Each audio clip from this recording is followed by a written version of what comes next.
L'exercice numéro 2 était un mélange de géométrie et, en première partie A, et de statistiques dans la partie B.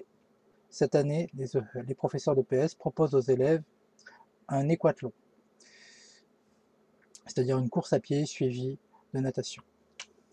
Le parcours de la course à pied est représenté par le dessin ci-dessous. Le dessin n'est pas à l'échelle. Le parcours est représenté par ACDEB avec comme point de départ A et comme point d'arrivée B. Les points A, C et B sont alignés, les points A, D et E sont alignés. ADC est un triangle rectanglant A et nous avons les mesures. La première question était de justifier que la distance AD mesurait bien 200 mètres. Les points A, D et E sont alignés. Et pour être précis, on aurait dû dire que le point D appartient au segment AE, car il pourrait être aligné dans l'ordre AED. Et dans ce cas-là, on n'aurait pas ce calcul.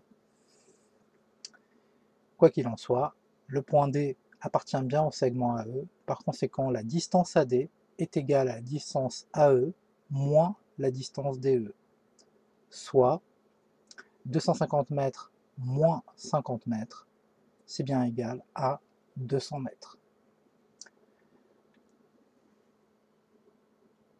Calculer la longueur CD.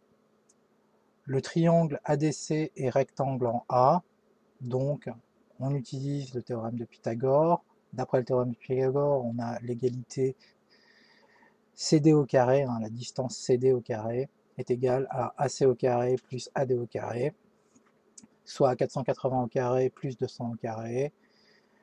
On fait le calcul, ça nous donne 270 400. CD est donc égal à la racine de 270 400, soit 520 mètres.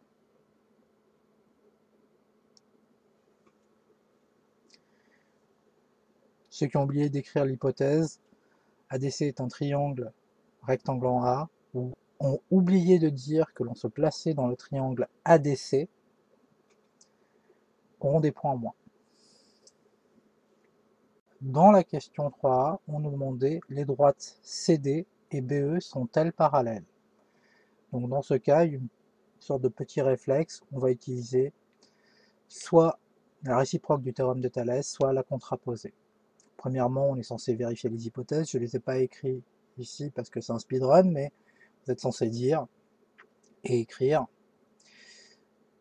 les points ADE d'une part et les points ACB d'autre part sont alignés dans le même ordre.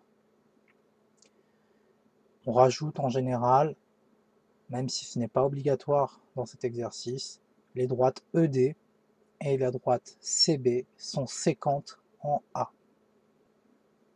Maintenant, il nous reste à effectuer un calcul pour vérifier toutes les hypothèses. Donc on calcule les rapports AE, donc la distance AE divisée par la distance AD, ça fait 250 divisé par 200, ce qui nous donne 0,8. Donc d'une part, on avait ce calcul, d'autre part, la distance AB divisée par la distance AC égale 600 divisé par 480, ça fait aussi 0,8. Comme ces deux rapports sont égaux, toutes les hypothèses de la réciproque du théorème de Thalès sont vérifiées et on a bien, d'après la réciproque du théorème de Thalès, les droites CB et BE sont parallèles. Attaquons la question 3b. La mesure de l'angle ACD est-elle supérieure à 20 degrés?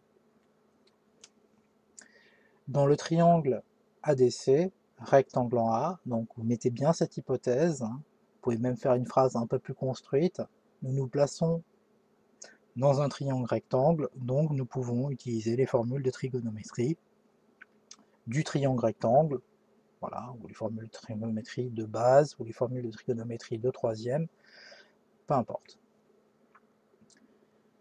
Donc, dans le triangle ADC,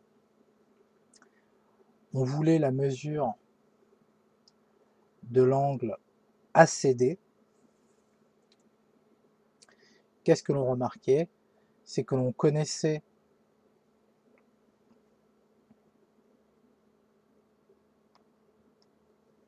AD, c'est-à-dire la mesure du côté opposé à cet angle, et on connaissait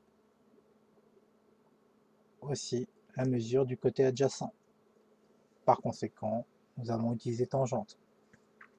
Tangente de ACD est égale à côté opposé, du moins la longueur du côté opposé, donc AD divisé par AC, la longueur du côté adjacent, 200 divisé par 480, ce qui donne environ 0,416. Ensuite, il suffit d'utiliser sa calculette pour appliquer l'arc tangente et ça nous donnait 22,7 degrés. L'angle est bien supérieur à 20 degrés.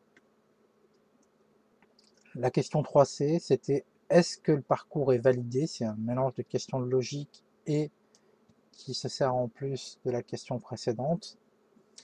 Oui, car les droites CD et BE sont parallèles et l'angle ACD est supérieur ou égal à 20. Donc le parcours est bien validé car c'était les hypothèses qui étaient données dans l'énoncé.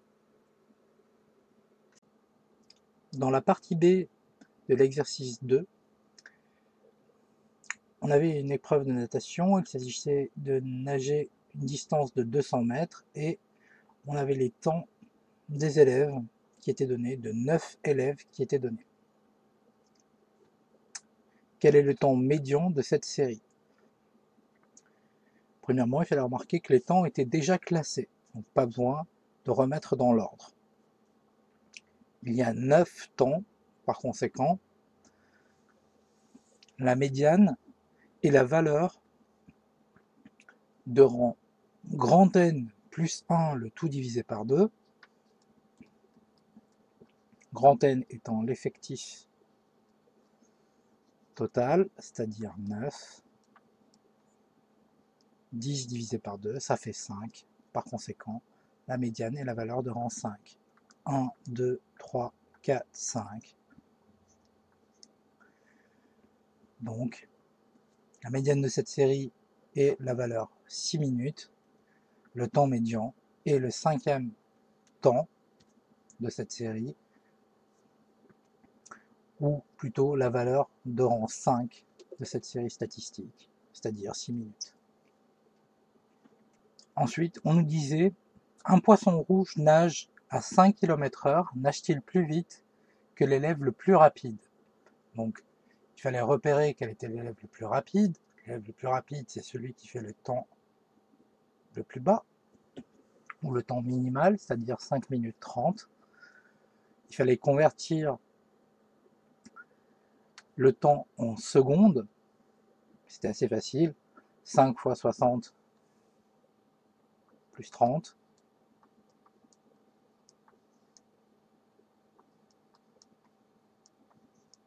Ce qui nous donnait 330 secondes pour 200 mètres. Ensuite, on utilisait bien sûr la formule de base. V égale D sur T. La vitesse est égale à la distance divisée par le temps. Et ceci nous donnait tout simplement une vitesse de 0,61 mètres par seconde.